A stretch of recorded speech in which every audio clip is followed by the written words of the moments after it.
एक दिन मेरे मुस्तफ़ा की बारगाह में एक शख्स आया, अर्ज करने लगा हुजूर कलमा पढ़ना चाहता हूं। नबी ने फरमाया कलमा पढ़ लो।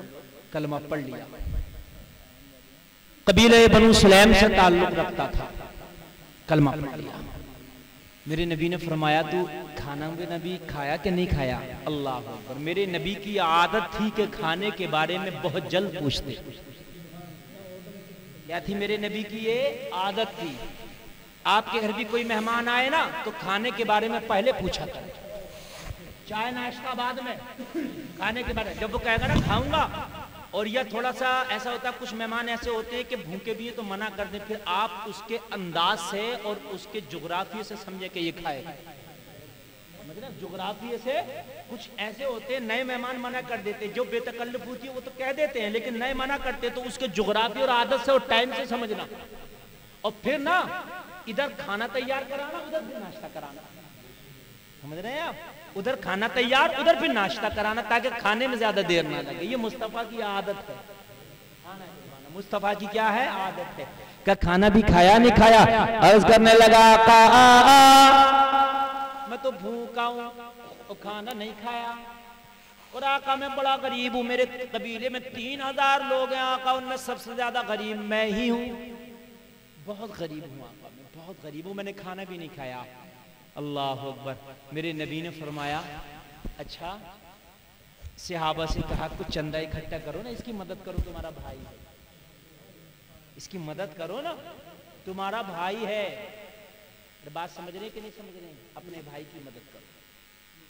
किसी की गरीब बेटी है ना तो खुद से चंदा इकट्ठा करके ना चुपके से दे दो, उसकी मदद करो ताकि वो निकाह करे।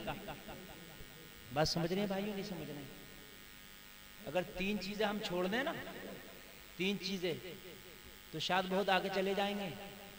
हमारी शादियां बहुत हाई फाई हो रही हैं, हमारे छोशक बहुत हाई फाई हैं शादी के बाद, और हमारी मैयतें भी बहुत हाई फाई हो रही हैं।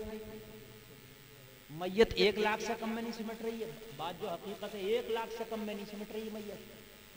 छोशक कई लाख तक पहुंच रहे हैं हमारे, और हमारी शादियां तो लाखों तो मियां कम 10 लाख का मान लीजिए कम से कम। अब जरा गौर कीजिए मुसलमानों कहां चले गए। तीनों चीजें हमारे लिए जरूरी है। छोशक भी कर रहे हैं हम, शादी भी कर रहे हैं हम, मर गए। तीनों चीजों में कमा। नबी ने फरमाया निकाह को आसान करो, जिना को मुश्किल करो। जिना बहुत आसान हो गया, अब 500 रुपए में जिना हो रहे हैं जगह जगह, आप सुनने में आता होगा। 200 रुपए में जिना करने के लिए लोग जाते हैं जिना के अड्डों पर, ऐसे ऐसे अड्डे खुले हैं जिना के, यानी जिना 200 और 500 में हो रहा है और शादी 10 लाख में हो रही है। निजामे मैं कदा कुछ इस तरह बिगड़ा है साकी, उन्हीं को जाम मिलता है जिन्हें पीना नहीं आता। सुभान अल्लाह, सुभान अल्लाह। गौर कीजिए, जिना इतना आसान कि 200 से 500 तक पहुंच गया, और अल्लाह अल्लाह जरा गौर तो करो, शादी इतनी मुश्किल कि 10 लाख तक पहुंच गई। बोलो नबी की हदीस का उल्टा कर दिया नहीं कर दिया? अल्लाह ने भी उल्टा कर दिया। अल्लाह ने पता क्या उल्टा कर दिया? जब अल्लाह नाराज होता है तो फिर अल्लाह बारिशें उस वक्त बरसाता है कि जब उसका मौसम नहीं होता। उसकी नाराजगी की दलील है बेमौसम वो बारिश करता। हो रही है कि नहीं हो रही है? अभी जो बारिश हो रही है मौसम है कि बगैर मौसम है? सारी मटरें मारी गई हैं, लोगों की खेतियां मारी गई, ये उसकी नाराजगी है। जब रब नाराज होता है, उल्टा हमने कर दिया ना, तो उसने भी बारिश उस वक्त बरसाई कि जब मौसम नहीं था। अब हम कह रहे रब को कि क्यों कर रहा है इस टाइम बारिश? तू अपने आप को तो देख कि तू ये गुनाह क्यों कर रहा। अल्लाह। बंदा कहता मौला मेरा हाल देख, आवाज आती है अपना नामाए अमाल देख। सुभान अल्लाह। तू अपना नामाए अमाल अच्छा कर दे, मैं तेरा हाल अच्छा कर दूंगा। अल्लाह अल्लाह, मैं तेरा हाल अच्छा कर दूंगा। तवज्जो से सुना, सर्दी तो नहीं लग रही है ना आप लोगों को? देखिए अगर आप मोहब्बत से सुनेंगे तो मैं सुनाता रहूंगा, बहुत मोहब्बत से सुनिएगा। कुछ लोग जो हैं चले गए, और वो क्यों चले गए ना, वो सिर्फ मुझे देखने आए थे। देखते हो मुफ्ती गुलफाम आएंगे, झूठ बोल रहे थे ये लोग। उन्हें तो ये पता नहीं तकरीर होती क्या, उन्हें ना उन्हें अमल करना। वो देखने सिर्फ आए थे, जैसे देखने आते हैं ना, देख अरे हाँ भाई ठीक है, ओरिजिनल आए थे भाई, ठीक है भाई खालिद भाई, अरे भाई बड़ी बात है इनकी भाई, अरे तोला भाई, अरे भाई क्या बात है, मुफ्ती गुलफाम भाई ओरिजिनल आए थे। बस वो देख लिया और भाई हो चले भाई, चले चलो 2-4 फोटो खींच लिए, वहीं से खड़े खड़े फोटो खींच लिए और चलो भाई इसलिए आए। खुदा की कसम ये काम नहीं आएगा। ये बात सुनो और बात पे अमल कर लेना, फिर बख्शिश है अल्लाह अल्लाह, फिर बख्शिश है, फिर बख्शिश। अब कोई नबी नहीं आने वाला, इन जैसे पढ़े लिखे उलमा अइम्मा हुफ्फाज कुर्रा ही आएंगे जो आपको समझाएंगे और इन्हीं की बात आपको। अल्लाह अल्लाह। ये लोगों अपने भाइयों की मदद किया करो, मदद करना सीखो। अगर किसी बीमार की खैरियत के लिए जाया करो ना तो उसके घर पे चाय नाश्ता मत किया करो, इसलिए कि उसके बच्चे खुद परेशान है, कर्ज ले लेके उसकी दवा चल रही है।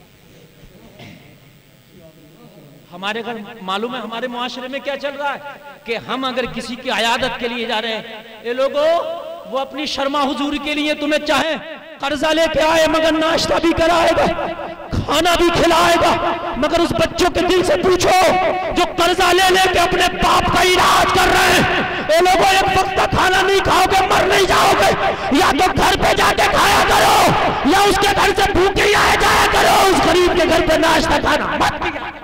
बेशक सुभान अल्लाह सुभान अल्लाह। किसी की शादी में जाओ तो चाहे नोता मत देना, लेकिन किसी गरीब की खैरियत के लिए जाओ तो नोते के तौर पे नहीं, मदद के तौर पे 1500 रुपया मरीज के हाथ में दबा दे रहा है। ये लोगों अगर सुबह से लेकर शाम तक 5 लोग खैरियत के लिए आ गए, नाश्ता खाना कर लिया तो 200 रुपए खाने और नाश्ते से मैं कम से कम की बात कर रहा हूं। कितना भी हाथ रोक के तुम नाश्ता और खाना कराओ जाओ, 200 से कम मुझे करके दिखा देना, नहीं करके दिखाओगे बल्कि कहानी 1000 कभी कभी 500 तक पहुंचती है। अगर 5 लोग आ गए तो 1000 रुपए तो यूं ही उठ गए, और 1000 रुपए रोज की उस गरीब की दवा चल रही है, और दवा का तो कुछ मोल नहीं है, कभी कभी 5000 रुपए रोज की भी चलती है। ये लोगों फिर वो कितने कर्जे में चले जाएंगे उस गरीब के बच्चे, बताइए मुझे। मियाँ गरीब तो गरीब, अमीर अमीर हिल जाते हैं। बड़ा अमीर था लेकिन कोई अगर अल्लाह ने करे बड़ा बीमार पड़ गया महंगे हॉस्पिटल में, अगर उसकी दवा चलने लगी तो बड़े बड़े अमीरों को मैंने देखा उनकी प्रॉपर्टियां बिक जाती है, वो भी कर्जा में चले जाते। जब अमीर टक्कर नहीं थम पाता इस बीमारी की तो गरीब कहां से थामेगा। ये लोगों उसके हाथ में थमा के आया करो, कर्जे के तौर पे नहीं ना, वो कर्जा कर्जे हसना है तुम्हें, फिर वो तुम्हारी एंट्री फरिश्ते चढ़ा देंगे, वो तुम्हारी किताब में चढ़ा देंगे, और उसका इतना तेज बढ़ेगा परसेंटेज, यहां उसको ब्याज कहते हैं जो हराम है, और वहां जो मिलेगा वो रब का इनाम है। अब कुरान कहता, गुलफाम नहीं कहता। 3रा पारा सुन, मसलुल्लज़ीना युनफ़िक़ूना अमवालहुम फ़ी सबीलिल्लाहि कमथली हब्बतिन अम्बतत सबअ सनाबिल फ़ी कुल्लि सुंबुलतिन मिअतु हब्बा। कुरान कहता है जो अल्लाह की राह में रुपया खर्च किया जाए वो उस दाने की तरह है जो दाना तुम बोते हो जमीन में, एक दाने से 7 बालियां निकलती हैं और हर बाली में 100 दाना होता है, 1 से 700 हो गए। और अल्लाह फरमाता वल्लाहु युज़ाइफु लिमन यशा, ये 700 तो होता ही होता, लेकिन अगर अल्लाह चाहता तो और भी ज्यादा कर देता। चीजें निकाल दो, दोनों चीजें हमारी बिरादरी में बहुत ही, समझ रहे हैं आप, एक तकब्बुर और एक गीबत। अरे बात समझ रहे हैं कि नहीं समझ रहे हैं? निकाल देना मुसलमान, अल्लाह ताला मेरे अंदर से भी और आपके अंदर से भी निकाल दे। बड़ी खतरनाक बीमारी, ईमान नहीं रुकता उस दिल में जिसमें ये चीजें होती, समझ रहे हैं आप। तुम बड़ी कामयाब कौम थे, तुम जरा तारीख उठा के तो देखो कितनी कामयाब थे, दीन की जितनी खिदमत तुमने की है ना, जरा कामयाब, इतनी कामयाबी का आलम ये था कामयाबी का कि जिस मैदान में तुमने कदम रख दिया ना तो पीछे मुड़ के नहीं देखा, समझ रहे हैं आप, पीछे मुड़ के नहीं। मोहम्मद खां सानी, सुल्तान मोहम्मद खां सानी, उसने कुस्तुनतुनिया को फतह किया, समझ रहे हैं आप ही की बिरादरी से ताल्लुक रखता था। तवज्जो करना, जबकि इस्लाम में कोई बिरादरी नहीं है, मगर एक बात बताना चाह रहा हूं कि ये तकब्बुर बहुत ज्यादा आ गया, बहुत ज्यादा। मेरी तो इतनी भी